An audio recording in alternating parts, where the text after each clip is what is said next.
Hallo, hallo, hallo en baie welkom by nog 'n uitsending van Radio Bietjie Magrietjie.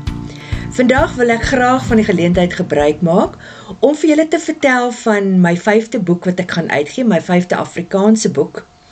En ek hoop dat jy saam met my op hierdie reis sal gaan, want hierdie keer is dit baie nader aan my hart as wat ek ooit gedink het. Die boek is getiteld Liefde maak my dapper en dis die eerste boek wat ek skryf met 'n titel vir myself as Boheemse Evangelis. Dit was intense paar jare, weke, maande wat agter ons gelê het en dit is so moeilik om regtig vir mense weer te gee aan al die lesse wat ek geleer het in hierdie tyd. So ek hoop dat ek vir julle kan in hierdie boek 'n weergawe kan gee van wat ek geleer het, nie net uit dit wat aan my voorgesit is nie, maar dit wat ek met baie ure saam met die Here deurgewerk het. Dit gaan my 5de Afrikaanse boek wees, en ek gaan nie laat dit weer in druk sit, dat dit net op die rak lê, vir dalk eendag as ek nie meer hier is nie.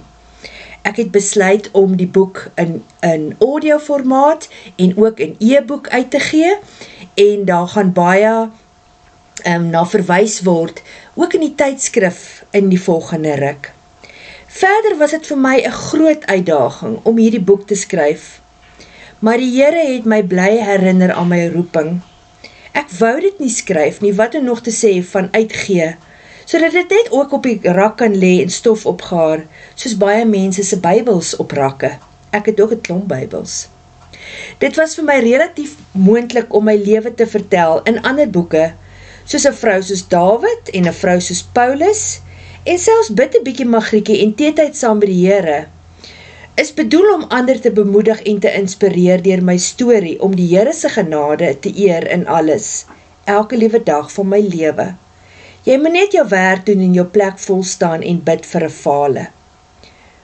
Nes enige skrywer, wil ek ook hê mense moet van my hou en saamknik oor my doen en late, en al daardie positiewe inspirasie, halleluja, prys die Here dinge, wat 'n mens wil hê ander moet van jou dink en sê. Op sosiale media en my binnekring het ek vertel in hierdie boeke van die Here se genade in my leeuwse stryd en getuig hoeveel wonderwerke hy elke dag vir ons en deur ons doen. Dit het my die plakker van sterk vrou op die hals gehaal.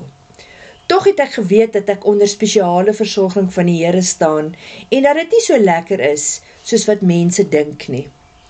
Die diepe wete en besef dat ek nie in volle glorie van God se beloftes vir my lewe loop nie, het egter soos 'n veerkielie in my oor, net nie soos 'n veerkielie in my oor of in 'n droom gekom nie. Nee, dit was soos 'n bliksemstraal wat my getref het, en my hele lyf het die druk en die juk gevoel om hierdie boek te skryf. Tog weet ek, God sit nie swaar dinge op swak skouers nie.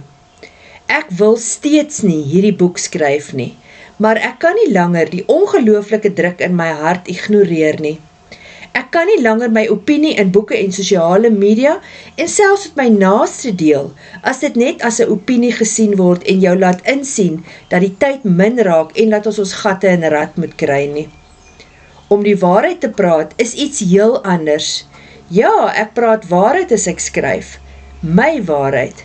Maar wat as ek God se seiljag in die hawe vasgeanker los, terwyl ek besig was om my roeibootjie se gate vir vaar toe te stop, sodat ons nie verdrink in die beperkte elende van ons omstandighede nie. Ek het besef ek hou te veel terug. Ek is bang vir mense wat aanstoot mag neem en beperk myself deur my skrywes in 'n liefdesbediening soos Jesus te noem. Maar ek is nie naaste by waardig genoeg om in sy voetspore te volg nie. Die grootste gebod is 'n sentrale tema in my bediening, en ek doen dit deur God te loof bo op die bergtoppe en in die laagste valleie. Dit kan jou egter eenkant plaas vir die res van die wêreld, en ja, ek weet ons is anders, almal anders van ons, maar is dit moontlik vir 'n middeljarige, gewone Afrikaanse Christenvrou om Dr. Lukas 14 vers 4 van 25 tot 34, Matteus het niks hiervan opgeteken nie, om boedel oor te gee en te oorleef. Wat gebeur egter as ek begin om 'n all-inclusive evangelie te verkondig, om ook ander se ore te kielie? Ek kan myself mos nie daardie reg toeëien nie. Ja, almal is welkom en baie van ons is wedergebore, maar die vraag bly staan, leef ons so? Of is dit net 'n blokkie op 'n vormpie wat jy tik om te bepaal of die bystanders 'n dominee, 'n ambulans, 'n joernalis of 'n finansiële raadgewer moet bel as jy begin snak na asem en Jahwe is nie meer in jou longe nie. Ek ignoreer selfs 'n dooddreigement deur die vyand oor my kinders deur hulle toe te laat om my te laat begaan in wat ma inglo en dat ek vir hulle 'n inspirasie is. Ek bid dat hulle hulle eie weg sal vind. Ons het mos ons deel gedoen met hulle doop en optres sessies in die NG Kerk, sodat hulle opgeneem kan word op 'n attestaat wat regtig eintlik niks beteken nie. Dit beteken niks in die geestelike wêreld om daar te staan en 'n belofte te maak wat jou ouers jou voor opgedres het nie. Wat 'n verskil het jou doopseel gemaak as jy soos ons eers in ons 50's gehoor het dat groot doop jou lewe op 'n onblusbare vlak plaas? Mits jy dit natuurlik ernstig opneem en nie net nog 'n ritueel maak op jou lang lys van to do for God nie. Miskien is dit hoekom ek hierdie boek moes skryf, want ek is deeglik bewus daarvan dat die enigste ding dat jy hemel toe kan vat, is jou kinders en jy alleen daar gaan staan met jou ontblote hart en godsgawes in jou hand, sonder kerk, papier, aanhangers, ondersteuners en goeters, en verduidelik waarom het jy God se waarheid begrawe. Oorspronklik het ek heelwat titels gehad en het die boek daarin probeer laat pas. Titels soos 'n vrou soos Moses of Josua of selfs Job. Ek het besluit my digbundel sal nog Job as titel kry. Tog was dit vir my oorweldigend as ek al die reëls in die woord probeer nakom en ek het sommer omgeval. Maar dan herinner die Heilige Gees my aan wat op die kleitafels in Eksodus 20 geskryf staan en my fladderhart en tikkende vingers kry ritme. Hier is die ding wat die sentrale tema vorm van my nuwe boek. Wat is die waarheid?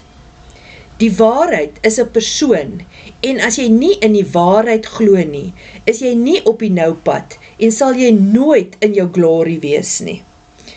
Daar is net een pad en ek sê dikwels so my lief, soos dinge nou te kere gaan onder attestaat Christene, raak die hemel al hoe kleiner en minder bevolk. Indien ek en jy wel vir Jesus wil sien en die waarheid wil leef, sal jy dringend en dadelik moet fokus op 'n persoonlike verhouding met God. Sodoende sal jy misleiding herken en klaar wees met die nonsens van die wêreld.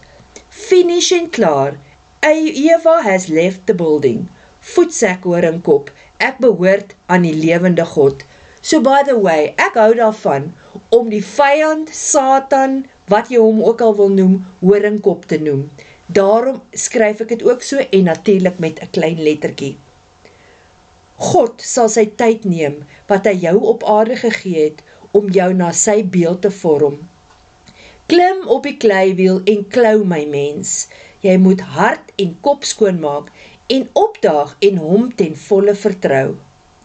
Tydens die skryf van hierdie boek het ek ook my boheemse identiteit ontdek en ek besef dat ek wil wegstaan van kultuur en tradisie en deel wees van dit wat die Here my geroep en opgelei het voor. Magda Maas, vrou van God, lofskrywer, boheemse evangelis. Daarom het ek ook die tydskrif laas maand se uitleg en ontwerp verander om meer by te pas by my roeping. Dit is eintlik skokkend om te sien hoeveel mense fop skryf deur allerlei robotte te gebruik, wat dit maklik en professioneel laat klink, maar helaas nie gees geïnspireerd wees nie. Mag my skrywers nooit geblik word nie, maar diep waarhede bevat wat die Here aan my persoonlik openbaar op my knieë of dikwels op my boude, voor my beskikbare medium. Het sy dit nou my gevrekkige laptop of 'n gekleurde pen in 'n joernaal is. Vroue van God, staan op en skud die skande en misleiding af. Jy is soveel meer as wat jy ooit jouself toelaat om te wees. Die Here sal jou help, maar as jy kies om weg te kruip agter gemak, blind en skugter, wanneer die gemeenskap jou krag en liefde nodig het, mag hy jou genadig wees. Wees versigtig dat jou gebede nie anemies en Jesus armoedig is nie, en leer leef soos Jesus or die trying. Ek wonder steeds of ek die moed gaan hê om hierdie boek uit te gee. Baie liefde, Magda. Liefde maak my dapper sal beskikbaar wees op 1 Oktober per e-boek en audio op YouTube. Gedrukte boeke sal slegs beskikbaar wees op aanvraag.